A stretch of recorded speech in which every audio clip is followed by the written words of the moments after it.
You can call me Ibrahim. I'm 46 years old, born and raised in a village on the edge of the Ja Faunal Reserve in Cameroon. I've been a bushmeat hunter and forest guide for almost 30 years. It's what my father did, and his father before him. I know the forest intimately. I know where the dikers bed down, where the pangolins forage, where the leopards mark their territory. I know what belongs in the forest, and I know what doesn't. I'm telling you this story because what I saw changed something fundamental in me. I still go into the forest. It's how I feed my family. But I go with a different understanding now. An understanding that the forest has layers we don't see, depths we're not meant to explore, and things living in those depths that are best left undisturbed. This happened during the dry season 3 years ago, in November. I'd been hired by a logging company to guide one of their surveyors, a young Nigerian man named Chidi, through a section of forest they were considering for selective harvest. The job was simple. Take him through the area, help him identify and mark valuable timber trees, keep him safe from wildlife. Easy money. 2 weeks of work. Chidi was green but eager, fresh out of university with a forestry degree and lots of ideas about sustainable management. Nice kid. Talked too much, but nice. We were 5 days into the survey when we found the skin. We'd been following an old animal trail, looking for a stand of sapele trees that Chidi wanted to assess. The forest was thick there, old secondary growth, dense understory, the kind of place that requires a machete to make any progress. Chidi stopped suddenly and pointed. What's that? Hanging from a low branch, maybe 2 meters off the ground, was what looked like a piece of clothing. At first, I thought it was a shirt or a bag that someone had abandoned. But as we got closer, I realized what it actually was. It was skin, human skin, an entire hide, flayed off in one piece and draped over the branch like someone drying a wet towel. Arms, legs, torso, even the head, deflated and empty, but still recognizable as human-shaped. The skin was gray-brown, leathery, with the hair still attached in patches. Chidi made a choking sound and stumbled backward. Oh God! Oh Jesus! Is that a person? I didn't answer immediately. I was staring at the thing, my mind trying to process what I was seeing. I'd seen death before, many times. I'd found poachers who'd been killed by elephants, villagers who'd died from snake bites, bodies recovered from militia attacks. But I'd never seen anything like this. The skin was too intact, too perfectly preserved, and it was hung deliberately, carefully arranged on that branch. This wasn't an animal attack. This wasn't violence. This was something else. Something methodical. We need to leave, I said quietly. Right now. Shouldn't we? Shouldn't we report this? Call the police. Chidi's voice was shaking. We're 3 days' walk from the nearest village with a phone. By the time we report it, and anyone gets here, well, I stopped myself. We're leaving. Now. But Chidi wasn't listening. He was a university boy, trained to document and analyze.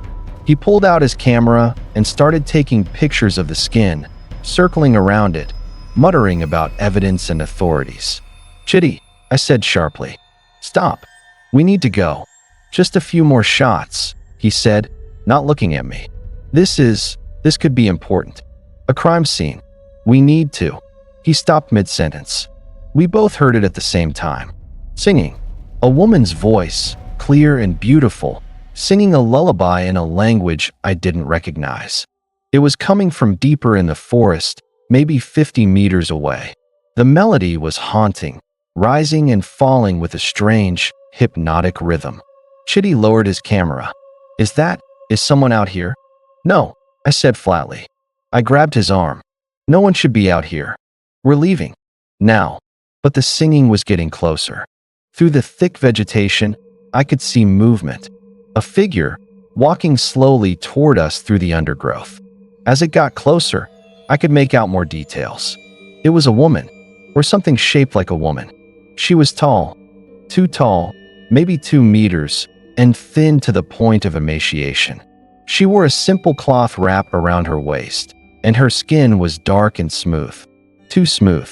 Like polished wood. Her hair was long and black, hanging down to her waist in thick ropes. She walked with an odd, gliding gait, her feet barely seeming to touch the ground. And she was still singing that lullaby, her lips moving but her eyes fixed straight ahead. Those eyes were completely white, no iris, no pupil, just milky orbs that somehow still gave the impression of seeing everything. Chitty raised his camera again. "Who are you?" he called out. "Are you lost? Do you need?" "Don't talk to it," I hissed, pulling him backward. "Don't engage with it. Ibrahim, that's a person. She might need." The woman stopped singing. She stood there, maybe 20 meters away now, and slowly turned her head to look at us. The movement was wrong. Too smooth, too fluid, like her neck had no bones in it. Then she smiled. The smile was too wide, stretching across her face farther than any human smile should go. And when her lips pulled back, I saw that her teeth were filed to points. All of them. Sharp triangular points that looked black in the dim forest light. "Hello," she said, her voice still melodic, but now containing something else underneath. Something hungry. "Are you lost, little ones?" Chitty started to respond, but I clamped my hand over his mouth and dragged him backward. The woman, the thing, tilted its head, watching us with those blank white eyes. "Don't be afraid," it said, taking a step closer. "I can help you. I know these paths. I know the way out." Another step. I've been waiting for someone to talk to. It gets lonely in the forest. So lonely. I noticed something then. Behind the creature, scattered on the forest floor, were more skins. 4 or 5 of them, crumpled and empty, lying in the undergrowth like discarded clothes. And the skin hanging from the branch above us began to move. Not like something inside it was trying to get out. The skin itself was moving, rippling and flexing like it was being worn by an invisible body. The arms lifted slightly, the fingers curled and uncurled. "Oh," the woman thing said, following my gaze. "That one's still fresh. I haven't decided if I want to wear it yet. The previous owner was small, not a good fit." She gestured to herself, to her too tall, too thin body. "I prefer bigger ones, stronger ones." Her white eyes fixed on me. "Like you, perhaps." That's when I understood what I was looking at. The stories my grandmother used to tell when I was a child. Stories about forest spirits that could shed their skin like snakes, that could wear the skins of humans they'd killed, walking among villages undetected until they were ready to strike again. We called them a Bayafo in some stories, a Sambasam in others. Skinwalkers. Shapeshifters. I thought they were just stories. The creature took another step toward us, and I saw that her feet weren't touching the ground at all. She was floating, gliding across the forest floor, and where she passed, the vegetation withered and turned brown. "You have strong skin," she said to me, her voice dropping to a whisper. "Good skin. Thick. It would fit me well. I could wear it for many seasons before it wore out." She reached up with one impossibly long arm and ran her fingers across her own face, pressing into the smooth skin. Then she gripped the edge of her jaw and began to pull. The skin of her face came away like a mask. Underneath was something else. Something gray and wet and covered in what looked like scar tissue. The white eyes remained, bulging from a face that was barely recognizable as human. The nose was just 2 slits, the mouth a gaping hole filled with those pointed teeth. "See," she said, her voice now muffled and wet. "I'm getting tired of this one. Time for something new." She let the skin of her face snap back into place, and it settled seamlessly, looking smooth and normal again.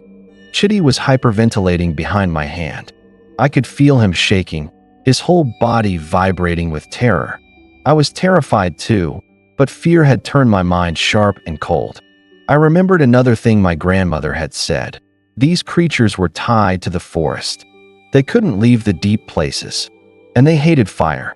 I still had my machete, and in my pocket, I had a lighter and a small bottle of kerosene. I used it to start cooking fires quickly. Slowly, carefully, I pulled out the bottle with my free hand. The creature watched, curious, tilting its head again in that boneless way. "What's that?" it asked. "A gift for me." I unscrewed the cap with my thumb, poured kerosene on the ground in front of us, and flicked the lighter. The flames roared to life, creating a wall of fire between us and the creature. It shrieked, a sound that was part rage, part pain, and jerked backward. The blank white eyes widened, and for just a moment, I saw real fear in that inhuman face. "No," it screamed. "No fire.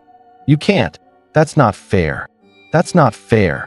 The skin hanging from the branch above us caught fire too, the flames spreading quickly across the leathery hide, filling the air with a horrible smell like burning hair and rotten meat.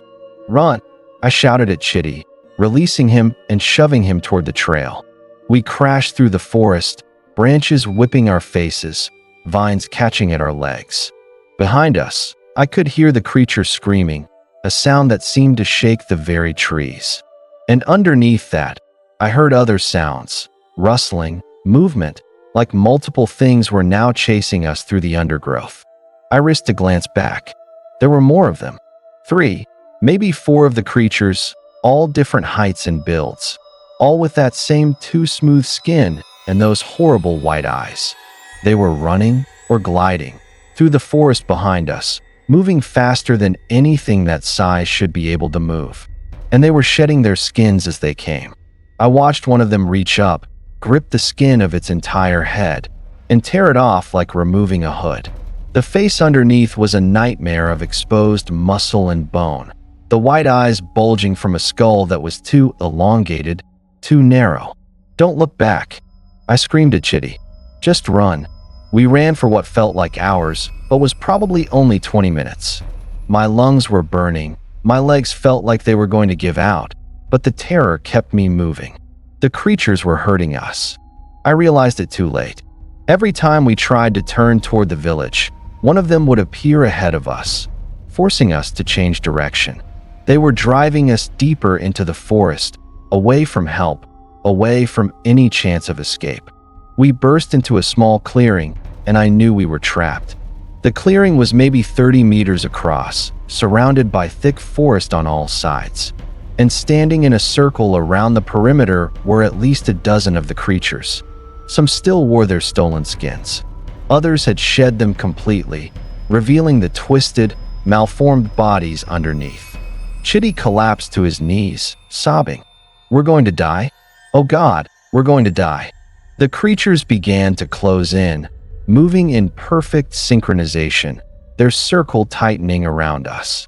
They were silent now, no more singing or speaking, just the sound of their breathing, wet, raspy breathing that seemed to come from throats not designed for air. I pulled out the last of my kerosene and poured it in a circle around us. My hands were shaking so badly I spilled half of it, but I managed to create a rough barrier.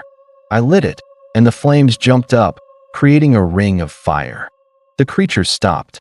They stood just beyond the flames, watching us with those terrible white eyes. Waiting. "How long will that last?" Chitty whispered, his voice breaking. I looked at the flames. Already they were starting to die down. The kerosene would burn for maybe 10 minutes. 15 if we were lucky. Then we'd have nothing. One of the creatures, the tall female we'd first encountered, stepped closer to the fire. She wasn't wearing her skin anymore. Her real form was hunched and skeletal, with arms that hung down past her knees and fingers that ended in curved black claws. "You can't stay in there forever," she said, her voice now a wet gurgle without the stolen throat to shape it properly. "The fire will die, and when it does, we'll take your skins. We'll wear you. We'll walk out of this forest wearing your faces. And we'll go to your village." Another one added, this one shorter and broader. "We'll go to your homes. We'll meet your families. We'll hug your children," a third one said. "We'll sleep in your beds. We'll wear you until there's nothing left to wear." They were taking turns speaking, building on each other's words, and I realized they were enjoying this. This was a game to them. Terror was entertainment. Chitty had curled into a ball, his hands over his ears, rocking back and forth. He was breaking down, and I couldn't blame him. I was close to breaking too. But then I remembered something else. My grandmother's stories didn't just talk about what these creatures could do. They talked about what they couldn't do. Their weaknesses. They couldn't cross running water. They couldn't enter consecrated ground. And they couldn't take the skin of someone who was claimed by the ancestors. That last one, I'd always thought it was just superstitious nonsense. But what did I have to lose? I pulled the leather cord from around my neck. It held a small cloth pouch, worn and faded, that had belonged to my father and his father before him. Inside were a few items: a fragment of bone, a seed from a sacred tree, a pinch of earth from our family burial ground. My father had given it to me when I first started hunting, told me it would protect me in the deep forest. I'd worn it ever since, more out of habit than belief. I held it up, closed my eyes, and I spoke to my ancestors. Not in French or English. In the old language, the one my grandmother had taught me, the one we used for prayers and ceremonies. I asked them for protection. I asked them to claim me, to mark me as belonging to them and not to these forest demons. I asked them to remember that I was their blood, their descendant, and that my skin was not for the taking. The creatures started to laugh. Horrible, mocking laughter. "Your ancestors are dust," the tall female said. "They have no power here. This is our forest. These are our hunting grounds." But I kept praying, kept speaking the old words, and something changed. The air grew colder. Not the cold of fear, something else. Something clean and sharp, like the air before a storm. The pouch in my hand grew warm, then hot. The creatures stopped laughing. They began to shift uneasily, glancing at each other with those wide eyes. "What are you doing?" the tall one demanded. "Stop that. Stop speaking those words." But I didn't stop. I raised my voice, calling to my ancestors by name. My father, Amadou. His father, Suleiman. His mother, Amina. Back and back, as far as I could remember, speaking the names of my dead into the forest. And they answered. I felt them arrive before I saw anything. A presence, multiple presences surrounding us. The temperature dropped even further, and I could see my breath misting in the air despite the fire. The creatures began to back away from the flames. "No," the tall one hissed. "No, you can't. They can't be here. This is our place. They have no claim here." "They have claim to him," a voice said. Not one of the creatures. Not me. Not Chitty. This voice came from everywhere and nowhere, old and deep and carrying the weight of centuries. I opened my eyes. Standing around the perimeter of our fire circle, between us and the skin thieves, were figures. They were translucent, barely visible, like smoke given shape. But I could make out features, faces I recognized from old photographs, from stories, from dreams. My father, my grandfather, others I didn't know but knew were family all the same. They stood in a protective circle, facing outward toward the creatures. The skin thieves were shrinking back now, their mockery gone, replaced by something that looked like fear. "He is ours," my father's voice said, and though his mouth didn't move, I heard him clearly. "His blood is our blood. His skin is not yours to take." And the other one, another ancestor said, and I realized they were talking about Chitty. "He is under this one's protection. He also is not yours." The tall female creature let out a scream of frustration and rage. "This isn't fair. We've hunted here for generations. This forest is ours. The forest was old when you first crawled into it," my grandfather's voice said calmly. "And it will be here long after you're gone. You have no more claim to it than the insects or the birds. You are merely inhabitants, and you do not touch what belongs to us."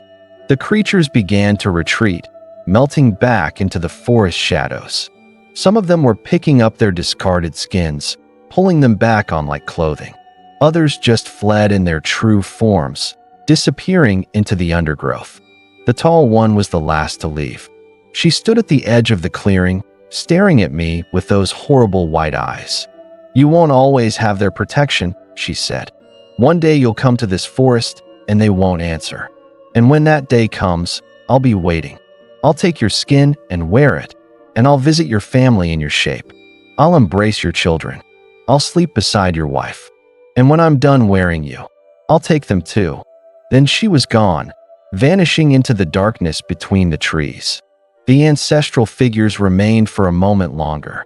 My father's shape turned toward me, and though I couldn't see his face clearly, I felt his approval, his love. Then they faded, dissolving like morning mist, until Chitty and I were alone in the clearing with our dying fire. We sat there in silence for a long time. Eventually, Chitty spoke, his voice hoarse. Did that really happen? Or did we both lose our minds?" I looked at the leather pouch in my hand. It was cool now, back to normal temperature. "It happened. Your ancestors. They were real. They protected us." "Yes." "How did you know they would come?" I shook my head. "I didn't. I just hoped." We waited until dawn before moving. When the sun finally rose and light filtered into the clearing, the forest looked normal again. Birds were singing, insects buzzing. No sign of the creatures or the skins or anything supernatural. But when we backtracked to where we'd first found the hanging skin, the branch was scorched black and there were bones scattered on the ground underneath it. Human bones, picked clean. We didn't finish the survey. We walked straight out of that forest, and when we reached the nearest village, Chitty called his company and quit. Right there, over a crackling phone line. He went back to Lagos and I never saw him again. I kept working as a guide, but I made changes. I never go into the deep forest anymore. Only the edges, the parts close to villages and roads. And I never take clients more than a day's walk from help. I've also started teaching my children the old ways. The prayers, the language, the names of our ancestors. My wife thought I was being old-fashioned and superstitious at first, but I told her what happened. And now she makes sure our children wear protection charms. She teaches them to honor the dead. She makes them learn the names. Because the forest has rules that go deeper than ecology or biology. There are things living in those ancient places that predate human understanding. Things that hunger, things that hunt. And the only protection we have is the claim of those who came before us. The ancestors, the old ones who watch over us from beyond death and remind the darkness that some souls are not for the taking. I still see that creature sometimes in my dreams. The tall female with the blank white eyes and the too wide smile. She's always wearing a different skin, sometimes a man, sometimes a woman, sometimes a child. But I always recognize her. And she's always watching, waiting for the day my ancestors don't answer. I pray that day never comes. But if it does, I'll make sure I'm not in the deep forest when it happens.